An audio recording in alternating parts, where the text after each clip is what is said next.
Hello hello. ഓ തുണി നനയ്ക്കാൻ പറഞ്ഞപ്പോ അവളൊരു ഫോൺ വിളി. വൃത്തിയായിട്ടൊക്കെ നനയ്ക്കുന്നോ തമിഴാ? ആരടാ നീങ്ക? വെറുതെ ആണ് അതിന്റെ കൃഷ്ണന്റെ ചൊറിച്ചിലൊഴിയാത്തത്. ആ തുണിയെല്ലാം നമ്മൾ അലമ്പ് കണ്ടില്ലേ? വൃത്തിയെന്ന് പറഞ്ഞ ഒരു സാധനം അടുത്തൂടെ പോലും പോയിട്ടില്ലാത്തൊരു ജന്തു. അവൾ അങ്ങനെ വിട്ടാ പറ്റത്തില്ലല്ലോ.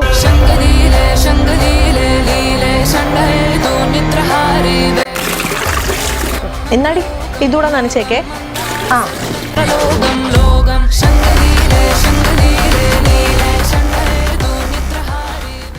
എടി ലേഖേ. ഓ ഇതെന്തോ നടി ഇത്? അയ്യോ ഈ മുണ്ടിൽ എങ്ങനെ കറയായത്? കറ ആയതല്ല, ഞാൻ മനഃപൂർവ്വം ആക്കിയതാ. നിന്റെ നനപ്പെങ്ങനെയാണെന്ന് കാണാമായിരുന്നല്ലോ. ചേച്ചി അതിങ്ങത്താ, ഞാൻ ശ്രദ്ധിച്ചില്ല. ഞാൻ ഒന്നുകൂടെ കൊണ്ട് കഴുകിയിടാം.